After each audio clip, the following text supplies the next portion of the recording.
How about here? A little more to the left. You got it. Hey, Ymia, do you need a hand? No, I'm fine. You know, doing the lighting is kind of like designing a fireworks show. It's interesting to imagine what kind of atmosphere the lights will create. I heard that the Traveler will be operating the camera and Paimon will be the clapper loader, right? Those roles are just perfect for the two of you. Really?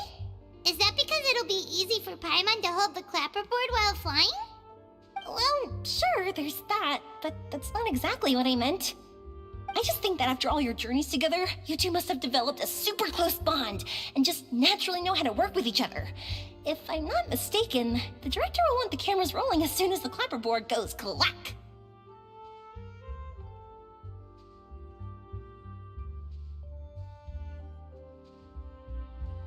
Oh, I see! It's amazing to see the magic behind filmmaking. Yumiya, we need lights over there too. Oh, on it! I've got to get back to work. Chat with you later. Oh, it's exciting to see so many people working together to bring the film to life.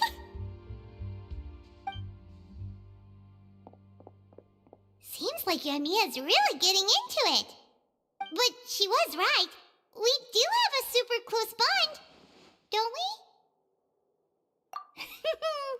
Paimon's really happy to hear that.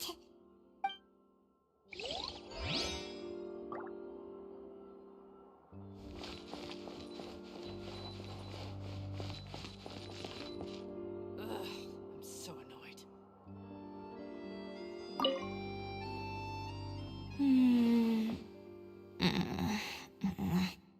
Ayaka has mentioned you to me before. She said that you two were great friends when you were kids. No talking. I'm thinking about how to do your eyeshadow. Ah, yes. To help me really look the part.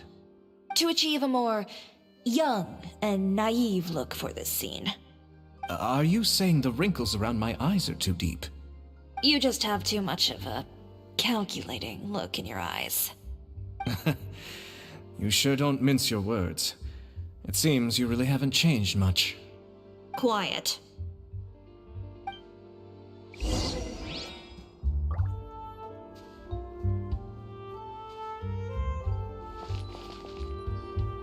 So, this is a real musket?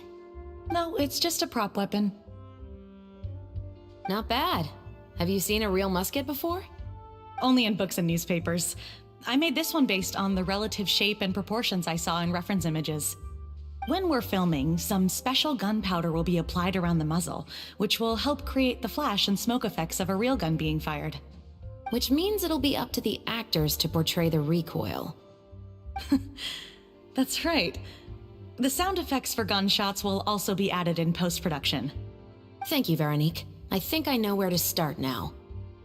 However, the musket's gears and firing pin could still use some work. Adding some wear on the metallic components will make them appear more realistic. Also, be sure to rub the muskets with some oil each time before we start shooting.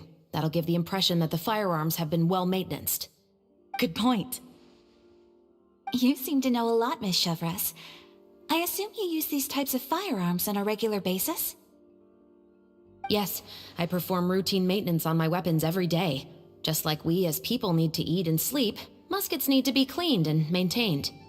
I also perform similar care for my sword every day, and familiarize myself with its shape and weight, to the point where it feels like a natural extension of my body.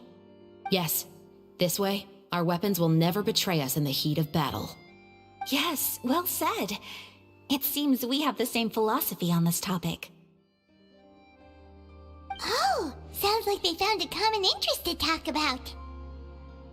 Though these props differ from the muskets I use, I can still give you some pointers. Good. I look forward to your instruction. First and foremost, never point the weapon at anyone, regardless of whether it's a real or prop weapon or whether you're holding it or it's on the table. This holds for any time when you're not actively engaging an enemy. Okay, understood. When aiming the musket, extend your arm so that it's level with your shoulder and use your eye to look down the weapon's sights. Like this? Not bad. Now, try saying your lines. This is the end of the road for you.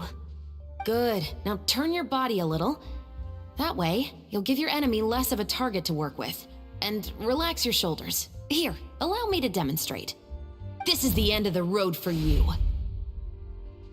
Huh. Excuse me, Miss Chiori. Director Farina, there's something I wish to discuss with you. Oh? What is it? Like this? Yes, much better. What do you think? I do see your point. But are you sure you wish to do this? I believe it would be most fitting. Well, if you insist. All right, I understand. Miss Ayaka, Miss Chevres, could the two of you please come over? Huh? What's going on? Are we gonna start filming now? Let's go see. What is it? I have a question for you, Miss Chevres. Would you be willing to play the role of a musketeer? What? To clarify, I would like to turn over my role to Miss Chevres. But brother... Don't worry, Ayaka. I actually view this as a good thing. I was becoming troubled trying to set aside some time to speak to the staff at the Palais Mermonia. I would like to have some conversations about the cultural exchange between our two countries, and I've heard that the bureaucratic process here can get rather complicated. Now, I will be able to focus on my work. Besides, you also know that I'm not really one for public performances. Are you really sure? From a director's point of view, I also felt like the relationship between the two musketeers in the original story could be improved. The older brother in the story plays the lead role with his overbearing character, but this causes his character to overshadow that of his sister, and the theme of the two supporting and relying on each other isn't conveyed very well. But if we were to change the siblings to two sisters of a similar age, then that aspect of the story might come through more clearly. Also, I've seen you instructing Ayaka. That cold and dignified personality is exactly what we need for the older musketeer. Of course, even with all these insights, the decision should still be made by Miss Chevres. Chevres mentioned that she really likes the story, right? Paimon bets that she'll take the role. All right, I'll take the role. Good. It's decided then. I'll get started on making edits to the script. We'll also need to make some immediate adjustments to the lighting, props, and costumes. Oh, I have a feeling that our adaptation will be even better than the original story. You're doing a great favor for me, Miss Chevres. You have my gratitude. Don't mention it. I like this character, so if anything, I should be the one thanking you. Well, since my brother is the one who brought up the idea, I suppose there's no need to worry. Let's go, Miss Chevres. I look forward to working with you. Please, just call me Chevres.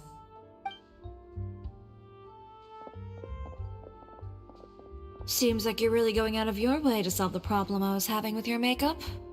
Surely you jest, Chiori. I assure you that I was mostly motivated by a desire to spend more time on formal business. Oh, come on. You really think I'd buy that? According to what I've heard from Ayaka, her brother is someone who can juggle 10 different matters at the same time. I'm sure you have other reasons for backing out. Perhaps. Ayaka always said she wanted to go out and see more of the world, just like the Traveler. But I feel that she needs not only to see other nations, but also to make some different kinds of friends. I think it would be harder for her to make new connections with me constantly by her side. I would like to give her some space. All right, go on. Spoil her some more. Ayato, it's too bad you're stepping down from the role. Paimon really wanted to see you act as a musketeer. No need to poke fun at me. I'd wager that you also felt that I wasn't the best candidate for the role. It's a little hard for Paimon to imagine you saying those lines. Yes, I've made an appointment to meet some people from the Palais Mermonia. Now, I will have some more time to prepare. Traveler, get the camera ready. Paimon, get the clapperboard. Actors, to your positions. We're about to start shooting the first scene. Go on now. And please take good care of Ayaka. Yep, don't worry. Thank you. I look forward to seeing the film when it's finished. All right, now that we're all here, let me help set the scene for everyone. The first scene takes place when our two main characters are still living at the Baron's estate. They've been ostracized and verbally abused by others in the household, but they still have no idea why. We want to capture how naive and innocent they are despite their pain. Chevris will be playing the role of the older sister, Tulip, and Ayaka will be the younger sister, Iris. Be sure to get close-ups of the main characters at the right moment. Silence on the set!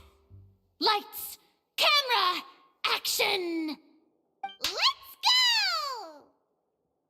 Tulip, Mother's been out for quite a while now. Perhaps she went to pick some flowers on the way home. You know how she loves flowers. Iris, Tulip, I'm home. Mother, you were out for so long, we were beginning to worry about you. I'm sorry, but I'm back now, safe and sound. Here, I brought your favorite treat, apple turnovers. Mother, what are those bruises on your hand? Huh? What bruises?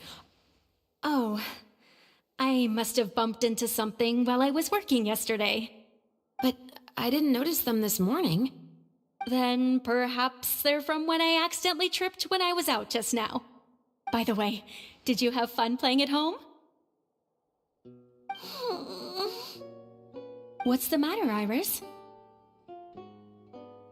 Well, we've realized that no one really wants to play with us. They even took Iris's doll and spat at us. And they even called us names. They said we were... Shh. It's all right. Don't worry. Girls, listen to me. It doesn't matter what anyone says. Don't listen to them. No one can define you with such words. You both have wonderful lives ahead of you. Just like your names. You will both blossom like beautiful flowers. Maybe your time to blossom hasn't quite come yet, but one day, you two will bloom more beautifully than anything else.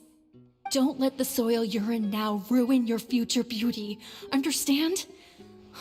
My dear daughters. And cut! Not bad. The actors' emotions were all on point. Let's keep that take. Also, if our clapper loader could avoid shouting at the start of the scene next time. Oh, got it. Great. I was a little worried that my nerves would get the better of me. What about you, Chevris? I felt fine. The lines weren't too difficult at all. Seems like Farina must have adapted the role nicely. You two were great. I couldn't tell it was your first time acting in a film. You should have more confidence. Thank you for your encouragement. Positions, everyone! We'll move on to the next scene after we try a few more camera angles.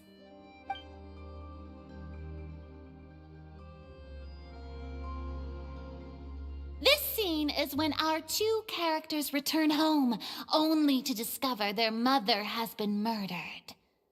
Ready? Lights! Camera! Action!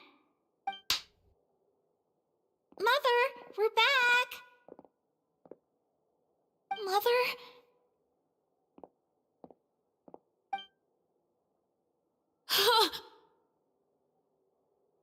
What's wrong, Tulip? Iris, stay away! Huh? Why? What's... Mother! Mother... She's...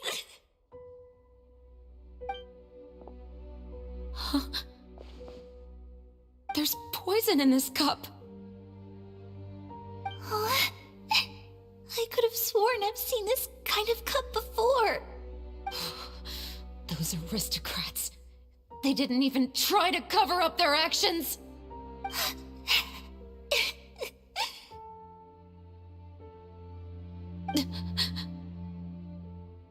Iris, we need to leave this place. Leave? But now that Mother is gone, where can we even go? Anywhere. All I know is that we can't stay in this house. But are we just going to let them get away with this? We'll have our revenge, I promise you.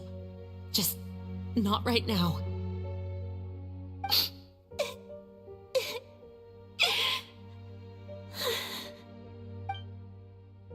Come on, let's go. No, wait.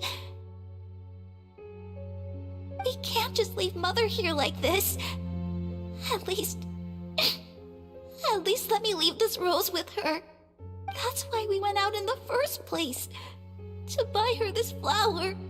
All right. Goodbye, Mother. We'll avenge you. Someday. And cut! Beautiful! Great performance! Oh my, you're so amazing, Ayaka! And were those real tears I saw? How did you do it? I was surprised too. Thank you for the kind compliments. Actually, as soon as Director Farina said action, I told myself not to think about anything. I just felt the weight of the moment and became the character. It's quite similar to practicing the art of the sword. You clear your mind and focus only on what's happening in front of you. Ayaka's performance was amazing. Have I discovered an acting prodigy? Pipe down, everyone! We need to move on to the next scene!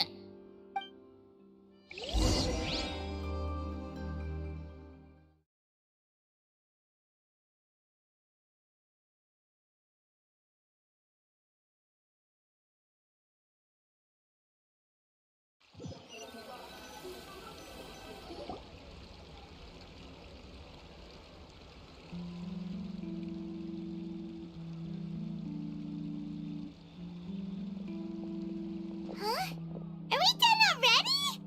But Paimon wants to keep playing with the clapperboard. How do you feel, Traveler? Is your arm sore from holding the camera all day?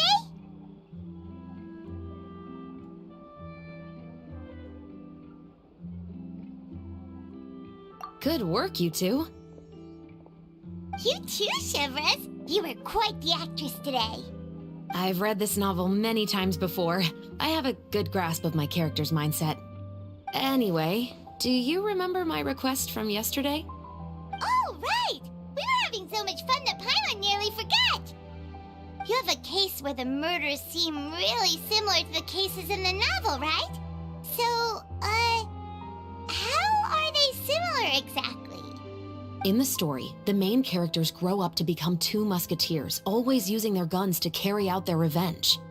And on each of the victims, they place a rainbow rose as a signal that they've returned.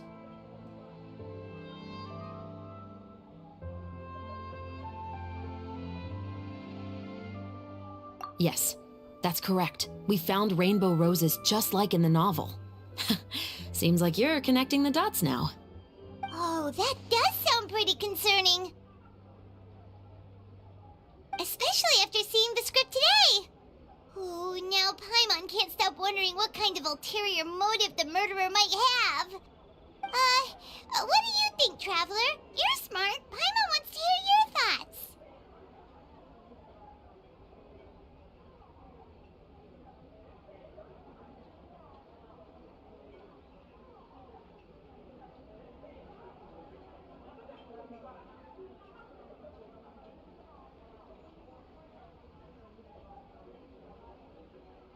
Good.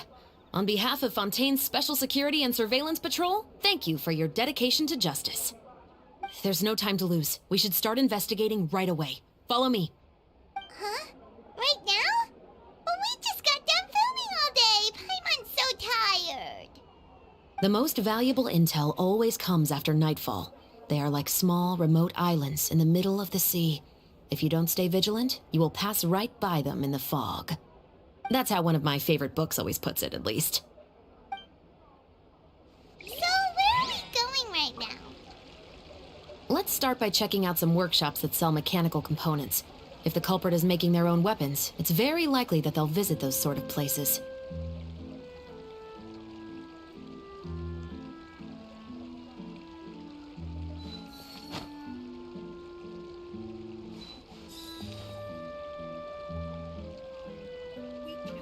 Just rely on the ocean self-cleaning.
Isn't that Charlotte?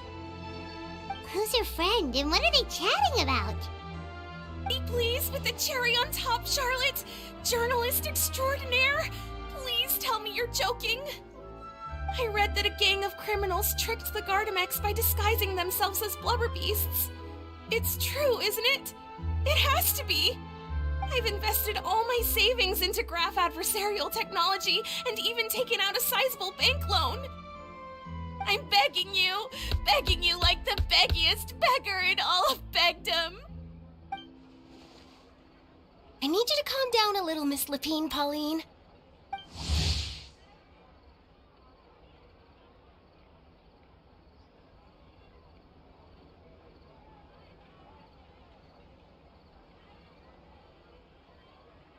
I admire your passion for your research, and I don't mean to dash your hopes for those, big-ticket orders. But I'm afraid I'm not joking. The Blubberbeast incident was a short story mailed to us by an anonymous amateur author, written in the style of a true story. It sounds like they're just discussing a story, but why does this Miss Lapine Pauline seem so distressed? Funnily enough, I actually remember being in a meeting where the editing team was debating the potential risk of misleading the public with this story. They even went to Maison Gardiennage for advice. But to our surprise, they fully supported us printing it. They figured that the false intel would be a great way to dupe potential criminals into wearing ridiculous costumes when breaking the law. In truth, Gardamex are extremely sophisticated in their capabilities. They can identify criminals just as reliably as the best human guards, so a crude disguise isn't gonna get you far. If anything, it'll just make you stand out all the more. Since we ran that story, the Maison Gardiennage has made a slew of arrests, including, one phantom blubber beast, a titanic red-crowned finch, and a Spectre Man. So I knew this story had helped out law enforcement, but this is the first time I'm learning of an innocent citizen being deceived by it, and investing so much Mora for nothing.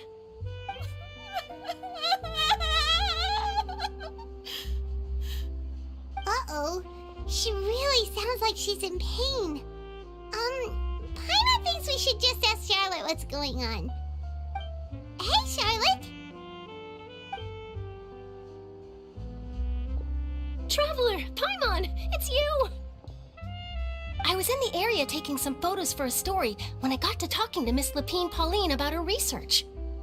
She read an article in the Steambird about a criminal who evaded Gardamek detection by disguising themselves as a blubber beast. Inspired by this story, she spent a lot of Mora researching counter-criminal image recognition technology. Her aim was to improve Fontaine's public security by developing a device that could enhance Gardamek's target recognition capabilities. She was hoping I could write an article to spread awareness about image recognition technology. She even paid me for the article and gave me one of her prototype devices before I could get a word in. But unfortunately, it was just a fictional story, and her efforts and aspirations were all in vain. I tried to let her down gently, but she's finding it all very hard to accept. This is a new situation for us, too.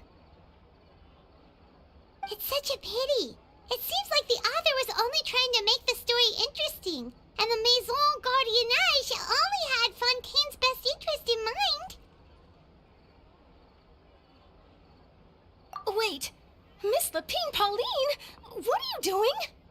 I'm gonna pick a fight with a Gardamek, head to the opera at Biclez, and get a one-way ticket to the Fortress of Meropide. That way, I won't have to repay my debts. It's the only way I can afford to keep on living. Whoa, there's no need to go that far. I mean, come on, look at you. You wouldn't even dent the Gardamek's armor. In all likelihood, they'd only hold you up at the Maison Gardiennage for a few days before letting you out, and then you'd still have to repay your debts. Actually, instead of going into the technicalities of that, how much did you actually invest? How bad can it really be? 270,000 Mora. Okay, well, escaping to the Fortress of Meropide over a sum like that seems like a last resort. Surely there must be other options. Not anymore. I used to be an equipment supplier to the Fontaine Research Institute before that blew to pieces, and now I'm just a small-time engineer. I scraped together some savings over the past few years, but I put every last Mora into this project, and now I'm left with nothing. It's not just my savings that are gone, it's my whole future as a graph adversarial technology specialist and my dreams of becoming a billionaire one day.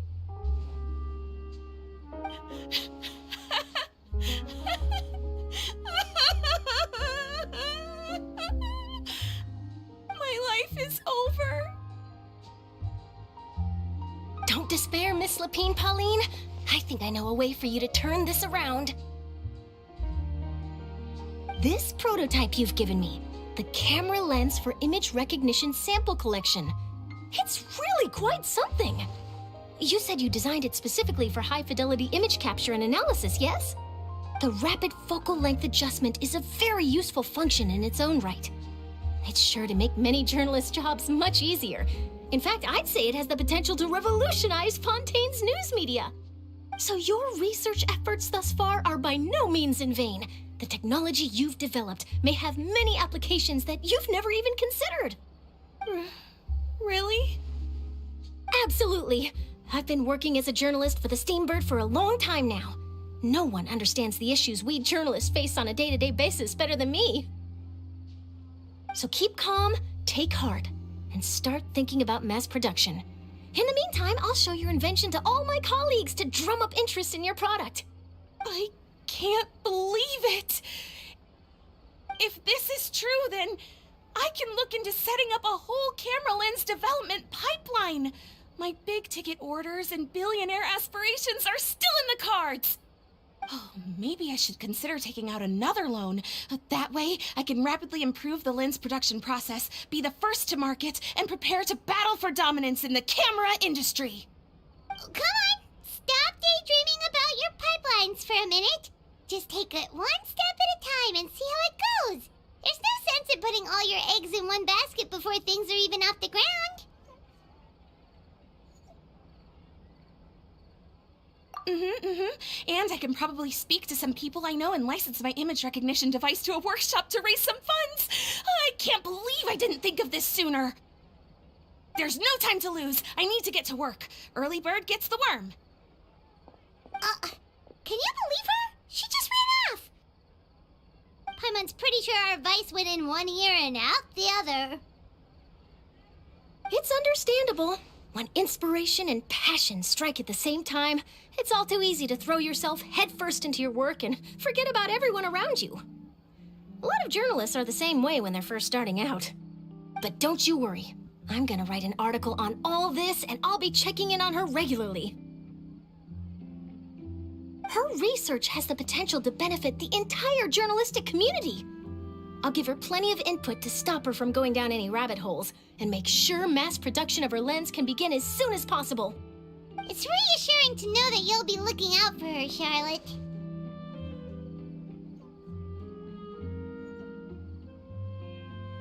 Actually, you know what? Why don't you two take this prototype lens? I'm sure you'll have plenty of chances to use it on your travels. It takes the right person to get the most out of a new technology. In your hands, it's sure to capture some amazing sights. Thanks a lot, Charlotte. What a nice surprise. We were just curious about what you guys were talking about. Totally didn't expect to get a free gift out of it. You're welcome. I got something out of this too. The beginnings of a very interesting news story. The boundaries between real news reports and news-like fiction must not be blurred, even when there's a compelling justification for doing so. Yes, that's how I'll phrase it to the editors when I give them my feedback. Let's hope we don't mislead any more well-meaning citizens in the future.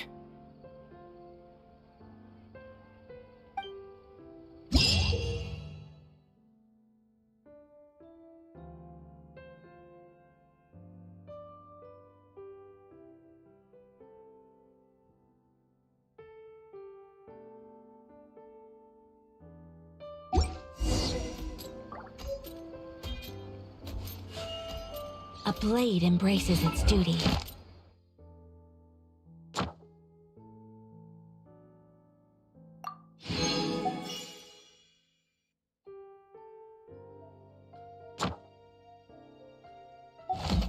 As a jeweler cherishes their gems.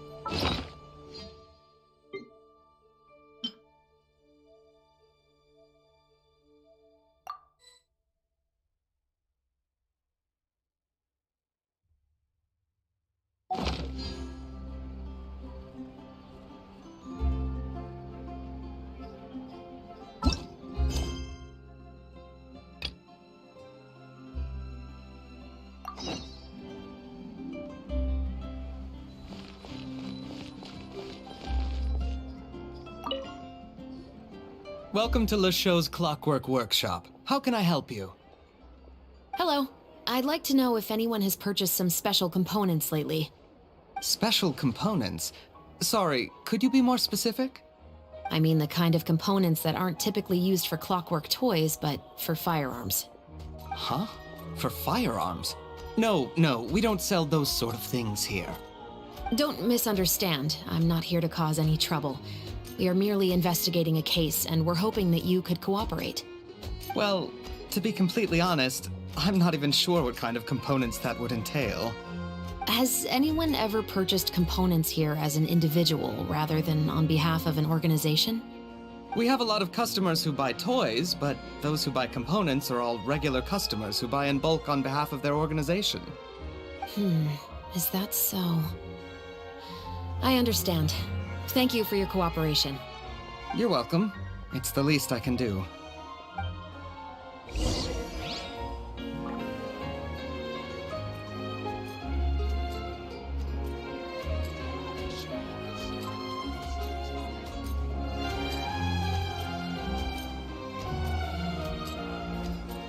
A blade is like a tea leaf.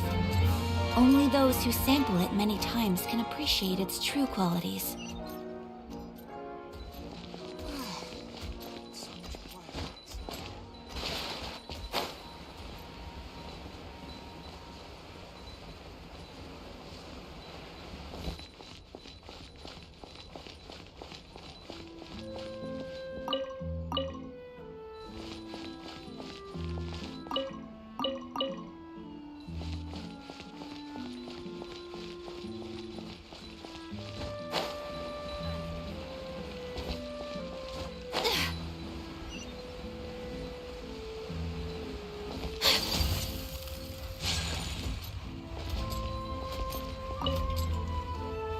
Oh, hey, Chevris. Run out of oil for your musket again? Hello, Estelle. I want to know if anyone has come to your shop recently to order some firearm components. Oh, is this another case? Let me think. I don't think so. Some people have requested that I make some prop guns for the Fontanalia Film Festival, but I refused all of those requests. Oh? Why's that? Because there's no profit! I only make things here that can do some real heavy lifting. I don't have the energy to make some new molds just for the festival. Then has anybody come specifically looking for mechanical components? Well, I usually sell off my scrap to the Fleuve Cendre. I don't typically give them to one specific person. I understand. Thanks for your cooperation. Don't mention it. Always happy to have the Musketeers' patronage. Seems like we haven't found any leads to go off yet. Yeah, unfortunately. All right, let's head to Fleuve Cendre next. Huh? Are you sure? People might not be so thrilled to see the captain of the special patrol there. You think so, huh? Then I guess you don't know. Huh? Know what? That I grew up in Fleuve Cendre.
I'd like to ask some questions.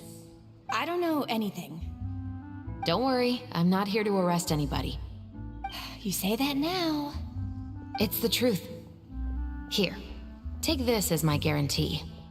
Wait, did Paimon just see what she thinks she saw? Is the captain of the Special Patrol bribing a citizen?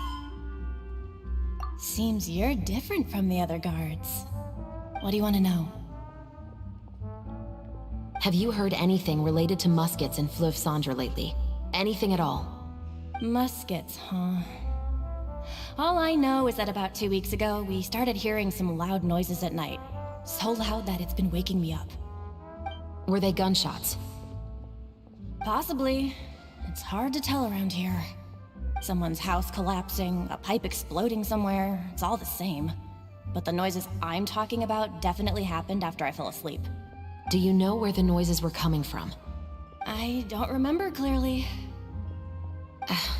Is it that you don't remember, or that you need to think about it some more? You tell me. Then please, think about it some more. She's giving her even more Mora! The noises came from the end of the Southern Waterway. I came out and had a look for myself and I wasn't sleeping well, but I didn't dare get too close. That's all I know. All right, I'll take your word for it. Thanks for the pâte de fruits.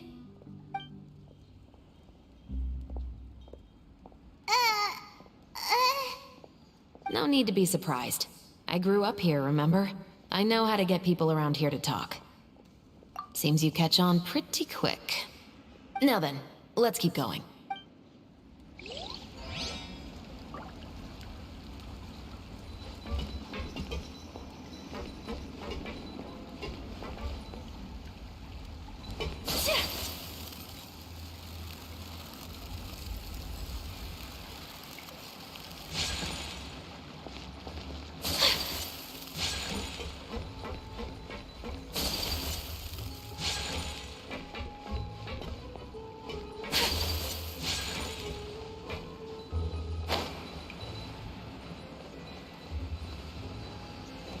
Guess I was finally on the right path.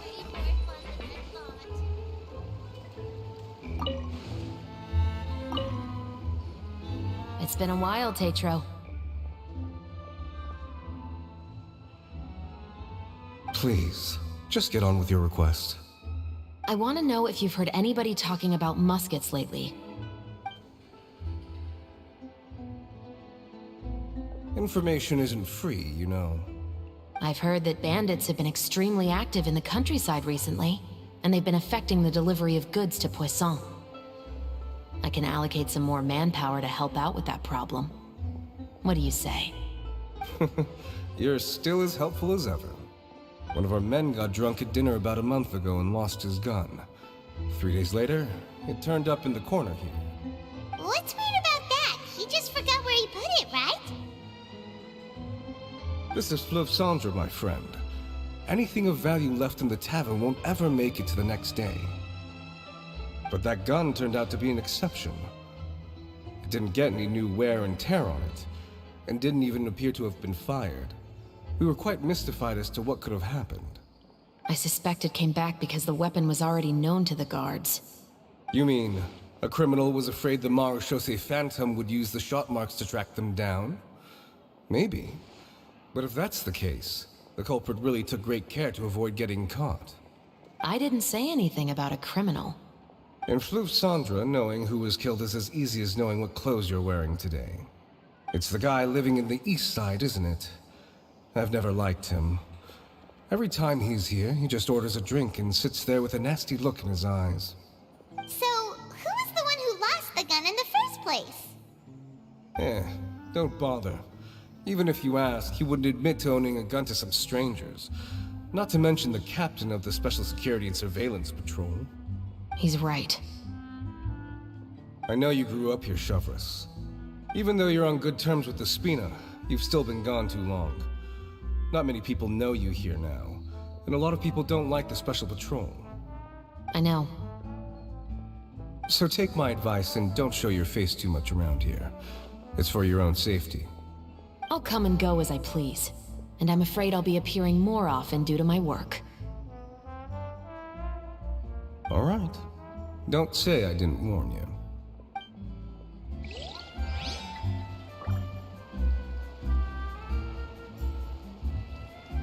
I really need those parts.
What's all this? Some broken planks and barrels, as well as some liquor bottles? Yes, but have a closer look, Paimon. Even though somebody has purposefully tried to clean them up, these are obviously marks from musket bullets. In other words, someone was here trying to improve their shot. They were using the barrels and bottles for target practice. Could it have been the killer? Your guess is as good as mine. Although many people at Fleuve Cendres own guns, few hide the fact from others. And even fewer would go to such lengths to hide markings from practice shots. Anyway, let's go. There might be more to this.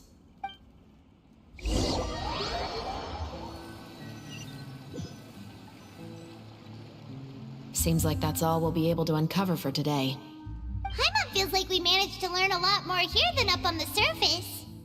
Yes. Assuming that everything we found is indeed connected to our suspect, then their timeline was probably something like this. A month ago, our suspect found a gun and took it home to disassemble it. Once he'd figured out its mechanics, he brought it back. In the following weeks, he used some parts to create his own makeshift musket, and took it to the Fleuve Cendres for target practice. Then, a few days ago, he found his target and carried out the murder. Once the deed was done, he left a rainbow rose on the body, just like the scene in the novel. That all makes sense to Paimon, but we're still no closer to figuring out the killer's identity!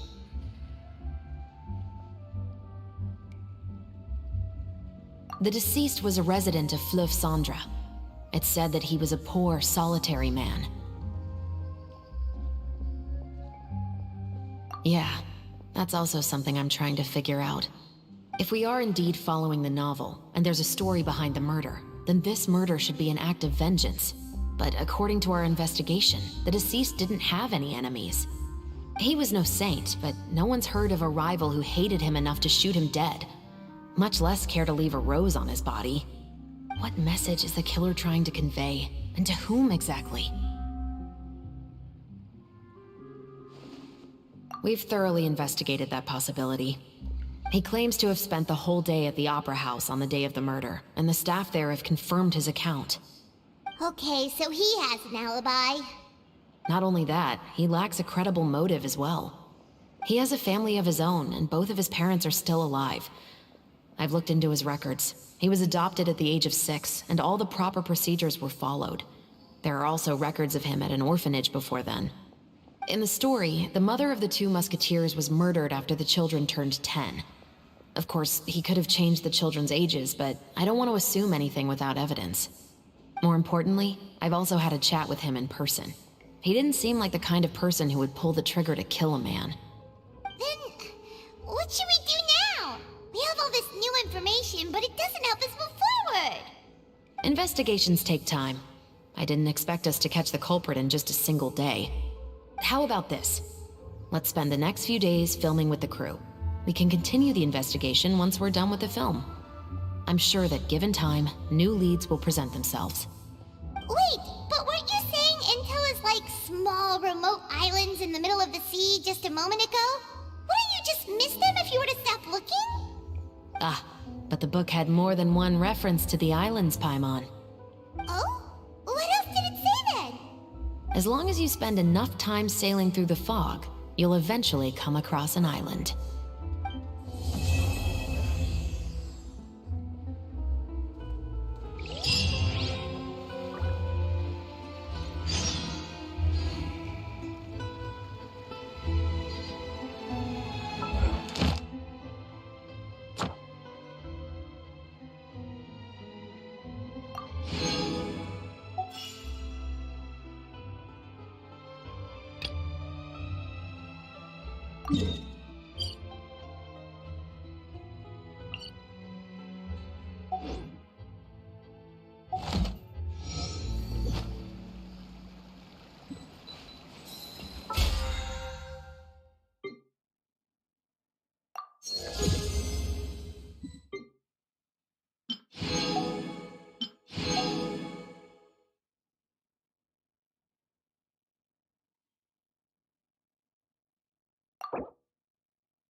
So this is a day in the life of the traveler.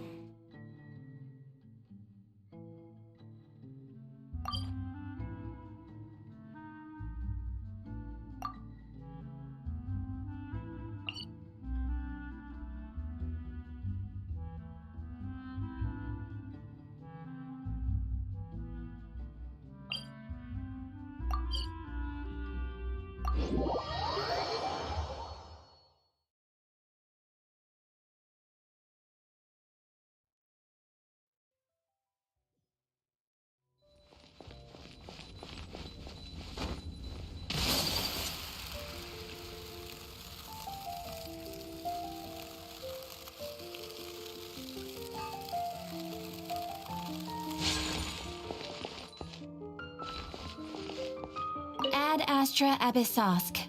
Welcome to the Adventurers Guild. Thank you for completing today's commissions. Here...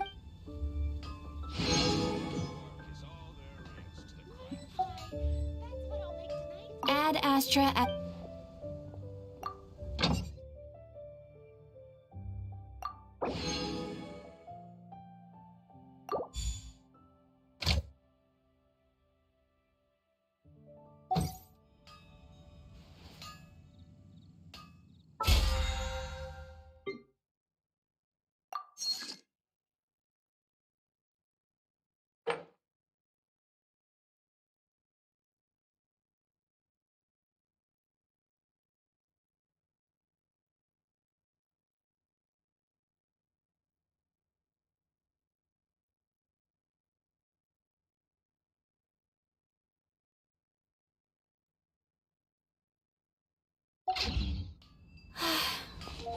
I only wish life could be as leisurely as this a little more often. How greedy of me.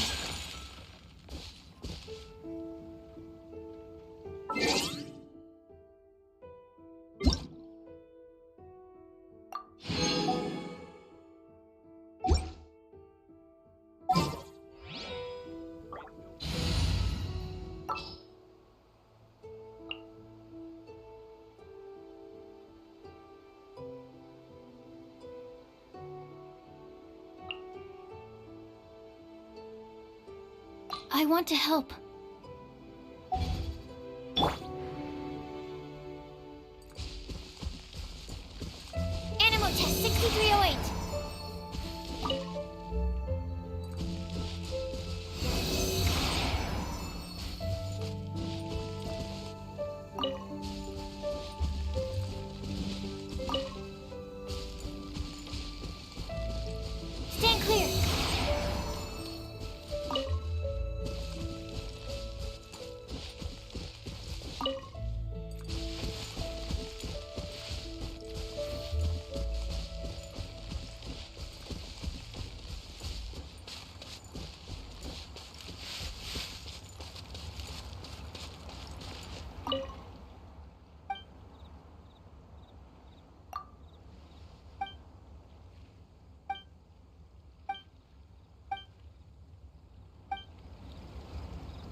pitch black whale inhabiting the outer sea depths. Ah, what an excellent specimen.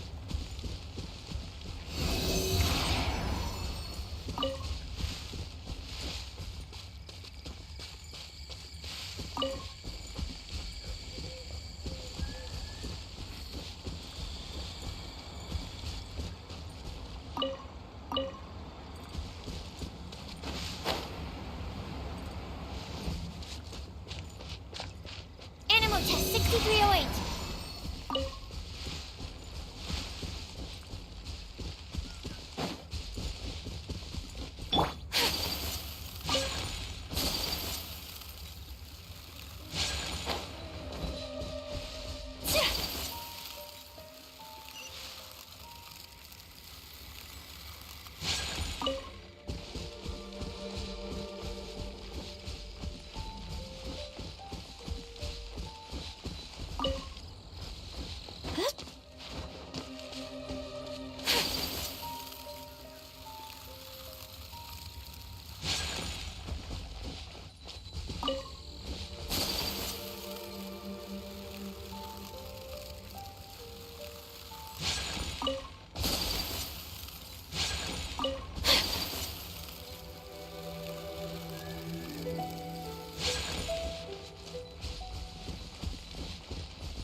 The sun is setting in the sky.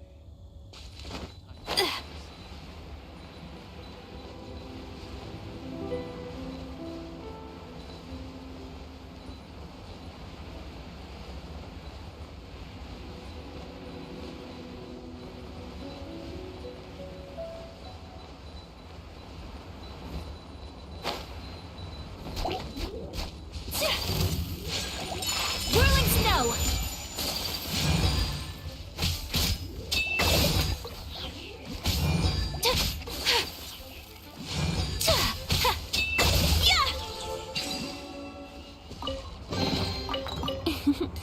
Today is a lucky day.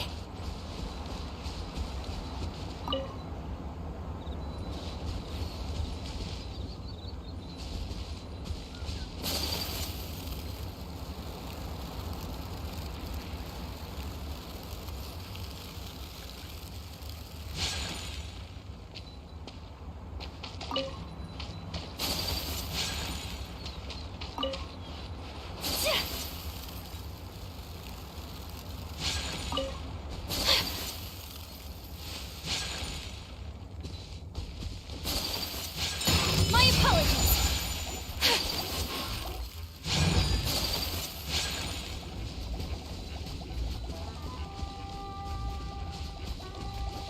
Whirling snow.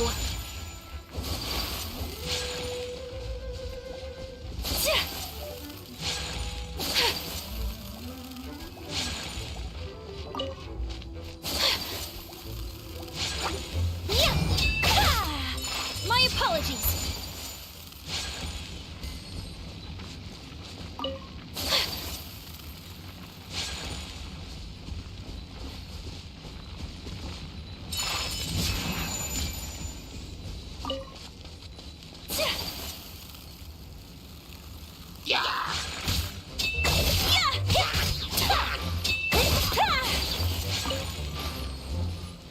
Whirling snow. Animal hypostasis emulation.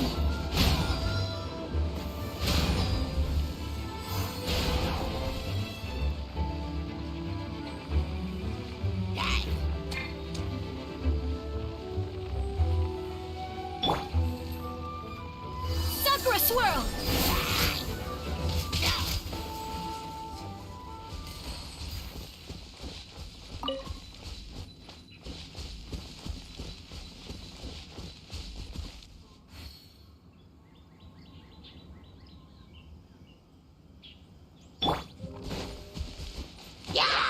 A proper send-up! Hey there! Hey there!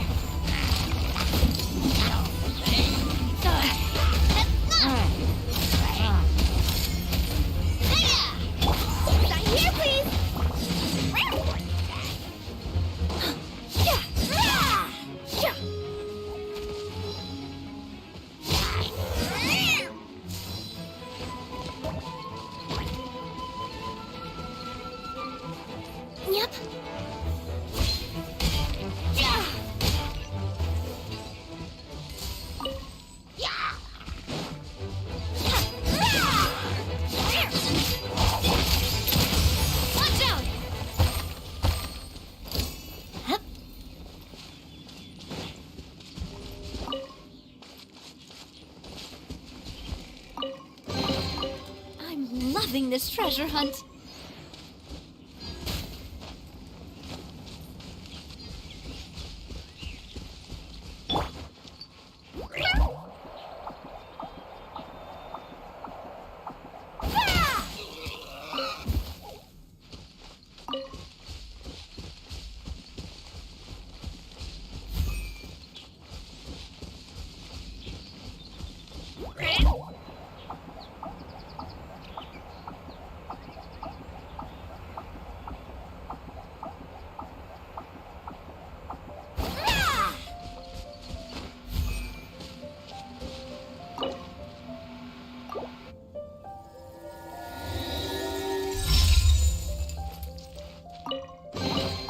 Did someone drop their package? It's filming time again! Our schedule is jam-packed for the next couple of days, too. We've got so many different locations and sets to cover. Anyway, let's head out and meet up with the others.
Everyone, we're looking to wrap with our two main ladies today. I can already smell our success. What do you mean, looking to wrap?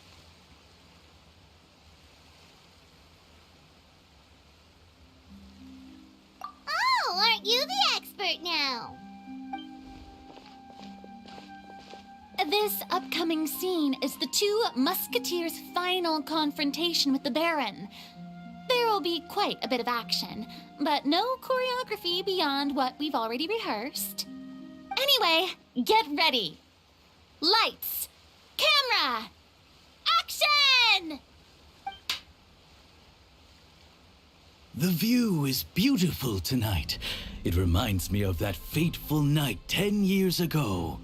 And now that I've said it, I can even make out the faint fragrance of herbal tea in the air. Enough, villain! It's time that you pay for the death of our mother! My dear Iris, have you forgotten your manners? How can you speak like this to your own father? I'd sooner swallow all of my teeth than call you father. What did I expect?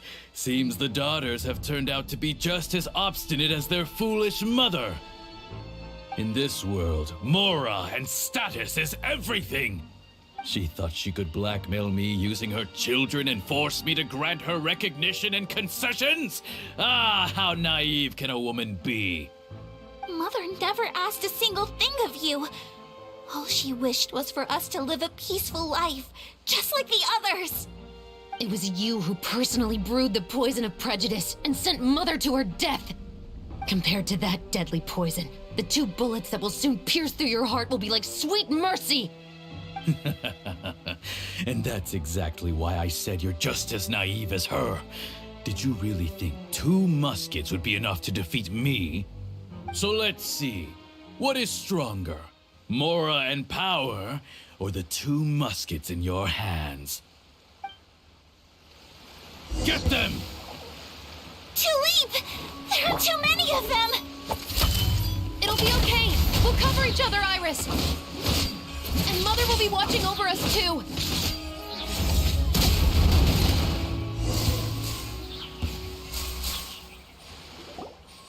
You've lost.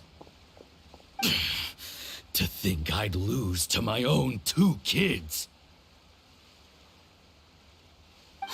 We are no children of yours, and we'll never call that place our home. Then tell me, what did you do all this for?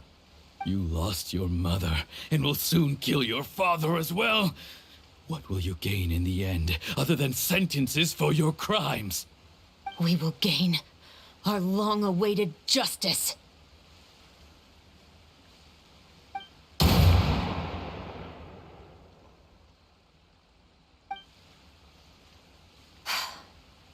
It's over.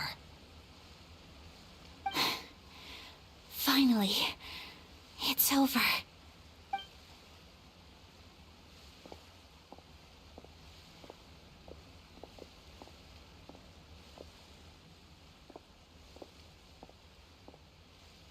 So, where will you go now, Tulip? I'm not too sure, Iris. Maybe somewhere with lots of flowers? After all, Mother always did love going where the blossoms were. What about you? I want to go visit Mother's grave. Yeah, that's not a bad idea. Huh? Tulip, look! What is it? It's Mother's favorite, the rainbow rose. Look, it's blooming again.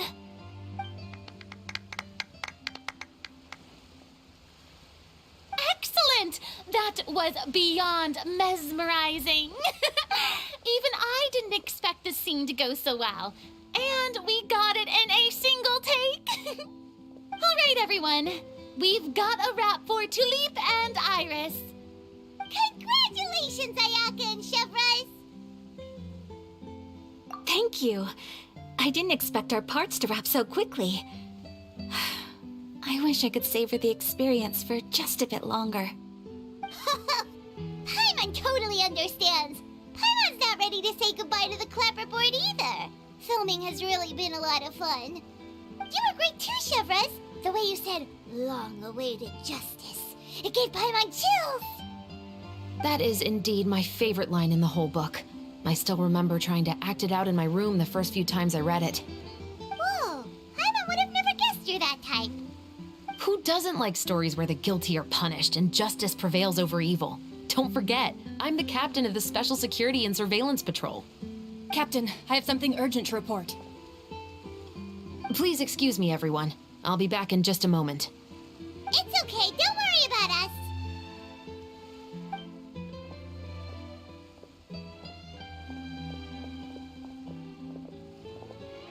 Oh? Was she whisked away by work already? I was just about to tell her how great she did. It seemed like some urgent official business. Then perhaps we should thank the stars that we were able to wrap both of your parts so quickly today. Switching around the filming schedule would have been a real pain. Anyway, I actually came over to let everyone know that we're all done for today. You can go home and get some rest. And one last thing, Miss Ayaka. Your acting skills today were immaculate as always. Are you sure you won't consider taking up full-time acting? See, I just happen to know this great troupe that's still looking for a lead actress. Thank you for your kind words, Director Farina. Unfortunately, there are still many matters that I have to take care of back home at the Yashiro Commission. I cannot remain in Fontaine to pursue an acting career. Nevertheless, I will make sure to treasure this incredible opportunity in my heart. Oh, that's a shame, but I understand. Just let me know if you ever change your mind. I believe it's also about time for me to take my leave. But hopefully I'll see you on set over the next few days. Even though my part's wrapped, I'd still like to swing by and help out the crew. See you tomorrow, Traveler and Paimon. Yep, see you tomorrow! Well, what should we do next? Maybe we'll go investigate the case some more with Chevres today. Traveler, Paimon, please come with me. Huh? Where are we going? You could say that our ship has finally chanced upon one of those small, remote islands of intel.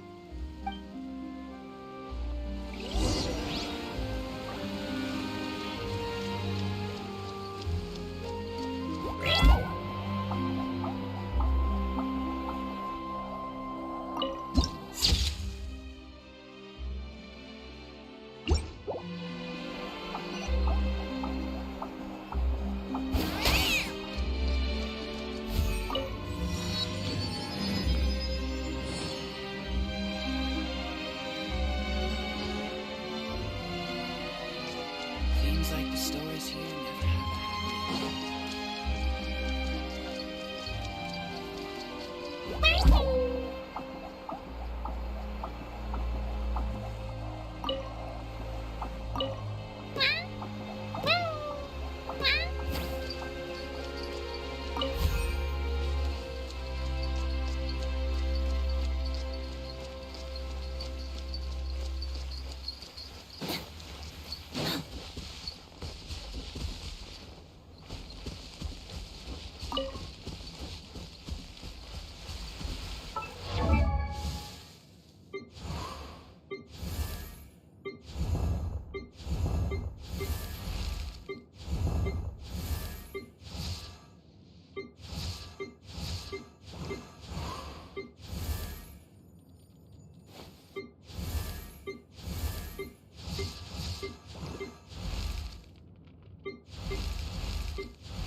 let's get going.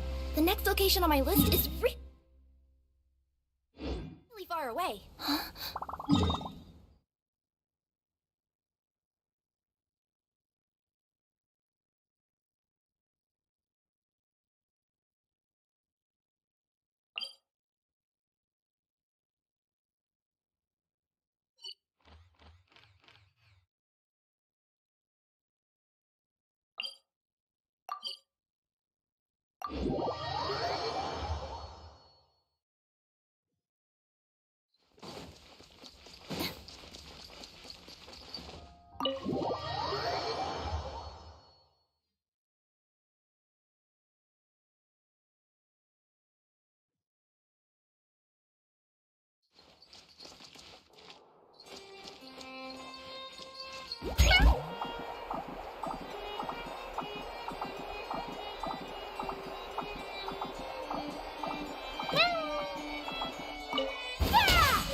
Don't run off on your own, or you might not be allowed to.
I wonder what's inside this package.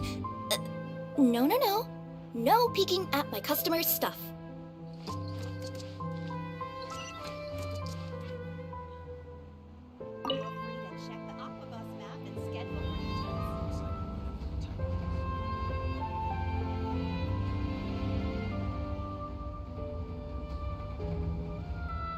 Welcome to the court of Fontaine. Please watch your step.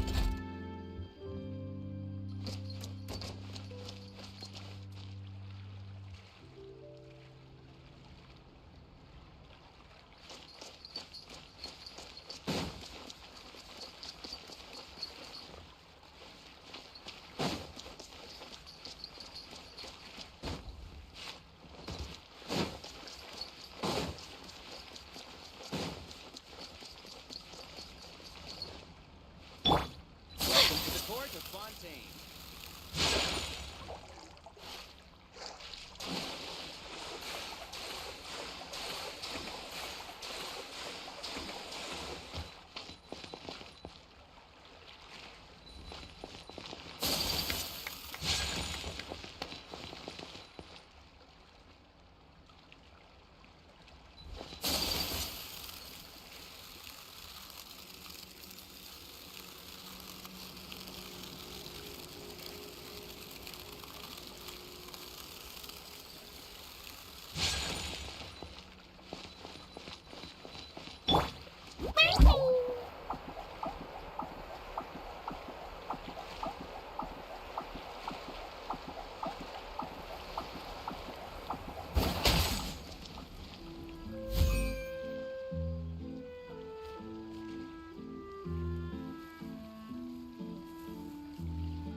Paimon's exhausted.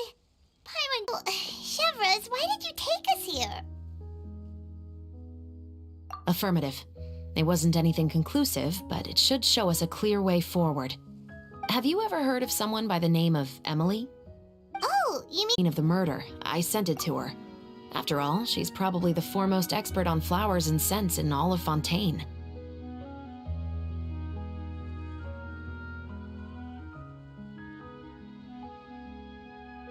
And then? There was nothing remarkable about the flower or the trace amounts of soil left on it. But according to Emily, the rainbow rose left by the killer was derived from a very rare cultivar. Huh. Paimon didn't know that there were different varieties of rainbow rose. Paimon just thought they grew everywhere in the wild. Flowers that are deliberately cultivated will always show some different features from those that bloom in the wild. We already knew that the rose left at the scene belonged to a special cultivar, but with Emily's expertise, we were able to pinpoint the place where it was first picked from. Oh, Paimon gets it now. So whoever first planted that rainbow rose was probably the killer. Precisely. And after we checked what we learned against some sales records from the past, we discovered that there's only one person in all of Fontaine who could grow and sell this specific cultivar. Really? And who is it? It's the novelist. But didn't you say he had an alibi? To be clear, I haven't changed my mind about him. I still don't think he was the one who pulled the trigger. However, that doesn't mean the true culprit never visited him at his home or never purchased a rainbow rose from his garden. Whatever the case, we will have to confirm a number of things with him. So you mean the next place we need to go is... Yes, we're going to pay him a visit at his home.